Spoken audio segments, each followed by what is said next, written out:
Hello tout le monde, c'est Christelle, j'espère que vous allez bien. Bienvenue sur ma chaîne Homeveda Ayurveda. Cette semaine, j'avais envie de vous parler d'un sujet très central en fait en Ayurveda et que je me rends compte que je n'avais pas encore abordé jusque-là avec vous. C'est le grand sujet des épices dans l'utilisation qu'on en fait en Ayurveda, dans la cuisine, mais également aussi pour des questions de santé, donc dans des préparations médicinales. Je vous fais également cette petite vidéo à l'occasion de la sortie de mon nouvel e-book Mes épices ayurvédiques. Donc c'est tout un guide en fait pas à pas pour l'utilisation et la compréhension en fait des épices en Ayurveda, et ceci en fonction de chacun des doshas. Dans Mes épices ayurvédiques, tu retrouves à la fois un livret qui se compose d'une partie certes théorique afin que tu comprennes bien toute la théorie autour des épices, mais également d'une partie très pratique, pragmatique pour le quotidien. Tu trouveras également tout un livret de recettes spécialement médicinales qui utilisent les épices ayurvédiques. Si tu veux retrouver donc mon nouvel e-book Mes épices ayurvédiques, le lien est juste en bas en barre d'infos. Et dernier petit mot à ce sujet, donc c'est un e-book qui s'adresse un petit peu à tous les niveaux, donc que tu sois vraiment néophyte en Ayurveda ou que tu aies déjà quelques bases, ce livret va te permettre d'approfondir et de consolider tes bases dans l'utilisation des épices dans ton quotidien. Et avant de commencer cette vidéo, je t'invite comme toujours à t'abonner à ma chaîne Homeveda Ayurveda si tu souhaites recevoir chaque semaine une nouvelle vidéo sur l'Ayurveda, le bien-être, la santé et la spiritualité. Quand on parle de l'utilisation des épices et surtout de l'Ayurveda, on a tendance aussi un petit peu à voir tout de suite la cuisine indienne qui regorge vraiment d'une très grande quantité d'épices en fonction des plats. Alors il faut savoir que la cuisine indienne et la cuisine ayurvédique, c'est pas forcément la même chose. Il y a effectivement des plats indiens qui ont des mélanges d'épices qui sont plutôt ayurvédiques effectivement, mais la cuisine indienne de tous les jours ne l'est pas forcément. Néanmoins, ce qu'elles ont de commun, ces deux cuisines-là, c'est qu'elles utilisent énormément les épices. Et c'est vrai que nous, en tout cas en Occident et encore plus particulièrement en France,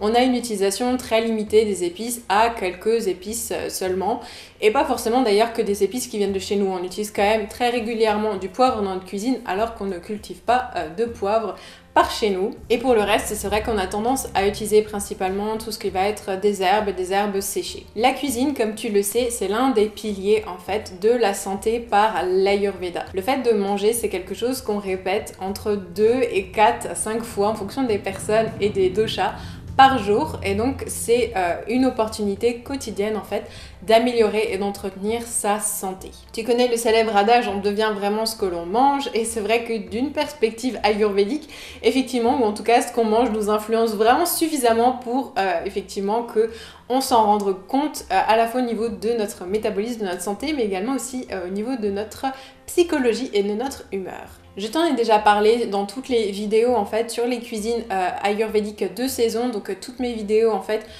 par saison où tu as tous mes conseils en fait sur comment s'alimenter en fonction du dosha dominant dans chaque saison. Et effectivement, si on a ces modifications de l'alimentation en fonction des doshas et aussi en fonction des saisons, c'est parce que tous les aliments ont des propriétés. Alors certes, des propriétés thérapeutiques, c'est plein de macronutriments comme les protéines, les lipides, les glucides et aussi des micronutriments. Mais en Ayurveda, on rajoute encore quelque chose de particulier, encore une couche supplémentaire. Donc ça va être d'autres types de propriétés qu'ont chacun des aliments. Donc les aliments, déjà on les classe par goût. Alors je te réfère à la vidéo que j'avais fait donc sur les goûts en Ayurveda. Chaque aliment rentre donc dans certaines catégories par rapport à leur goût. Donc pour rappel des 6 goûts qu'on a en Ayurveda, donc on a le sucré, le salé, l'acide, le piquant, l'amer et l'astringent. Et en plus de ça, on a aussi les propriétés qui peuvent être chauffantes, refroidissantes, séchantes ou lubrifiantes. Et donc toutes ces qualités-là, elles vont nous influencer directement par l'assiette dans notre quotidien. Ça va influencer à la fois notre métabolisme, notre digestion, mais également aussi notre humeur et notre immunité plus globale. Et donc les épices, elles jouent le même rôle en fait en Ayurveda. On va les utiliser pour déjà plus ou moins influencer les doshas en fonction de leur qualité, mais également aussi pour leurs propriétés thérapeutiques. À cela, on rajoute aussi le fait que l'utilisation des épices permet de booster Agni, notre feu digestif, ce qui va améliorer notre digestion. Effectivement, en Ayurveda, je reviens très régulièrement sur cette question de la digestion parce qu'elle est vraiment centrale en fait. Entretenir un bon flux digestif, c'est la base pour qu'une personne soit en bonne santé. Pour te donner un petit peu un exemple en fait, à quel point les épices, on va pouvoir les cibler en fait en fonction des doshas. Par exemple, Pitta, c'est vraiment un dosha auquel on va vraiment supprimer tout ce qui est par exemple l'ail, le piment et le poivre. Donc c'est vraiment des épices qu'on va chercher à bannir plus ou moins vraiment de l'alimentation. Alors que pour Kapha, le poivre par exemple, c'est le top. On va aussi rajouter d'autres épices, par exemple le clou de girofle, le fenugrec, qui ont des propriétés qui sont très particulières justement pour Kapha. Et pour Vata, par exemple, il y a tout un tas d'épices en fait qui vont favoriser la digestion, qui vont permettre aussi de réduire en fait l'élément air en fait dans le corps. Un bon exemple, ça peut être par exemple la cardamome ou le cumin. Le rôle de chacune de ces épices, en fait, toutes les propriétés thérapeutiques et comment elles influencent les doshas en fait. Je t'ai mis tout ça dans le e-book Mes épices ayurvédiques. Mais comme aussi j'avais envie que ça puisse être utilisable pour toi et surtout pour toute ta famille, c'est aussi pour ça que j'ai rajouté donc ce fameux livret plus thérapeutique, donc parce que les épices effectivement on les utilise dans la cuisine, mais on peut aussi les utiliser par exemple sous forme de cataplasme. Un exemple que j'aime bien citer, c'est quand j'ai commencé l'Ayurveda, donc j'allais voir un médecin indien qui s'occupait de moi, et c'était une époque où j'avais une tendinite et il m'avait donné une recette en fait, une sorte de pancake avec de la farine et plein d'épices qu'il fallait que je cuise vraiment à la poêle, et une fois que c'était bien chaud en fait, il fallait que je le laisse un petit peu tiédir et que je l'applique en fait directement donc sur la zone où j'avais la tendinite, et ça vraiment pour venir un petit peu pomper en fait les toxines qui sont là, des toxines brûlantes en fait qui sont là en cas par exemple de tendinite. Donc c'est un exemple en fait de l'utilisation des épices de manière thérapeutique qui va au-delà de juste l'assiette. Tu retrouveras un certain nombre d'épices qui sont courantes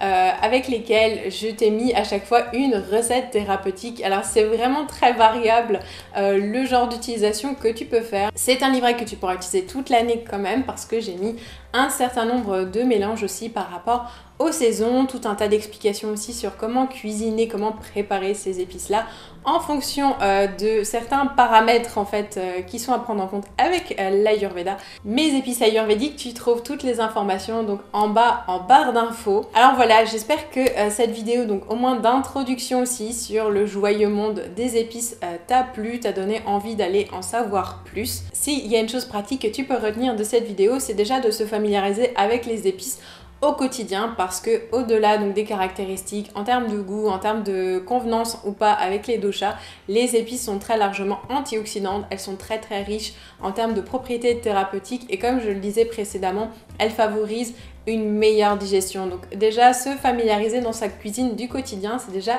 une bonne chose à faire quand on veut découvrir donc ce monde de cuisine ayurvédique. Je te rappelle donc que je sors une nouvelle vidéo toutes les semaines, alors n'hésite pas à t'abonner à ma chaîne Omveda Ayurveda et du coup activer la petite cloche de notification. Si tu veux me suivre également sur les réseaux sociaux, les liens sont tous en bas dans la description. Et sur ce, je vous souhaite à tous une très belle semaine, prenez soin de vous.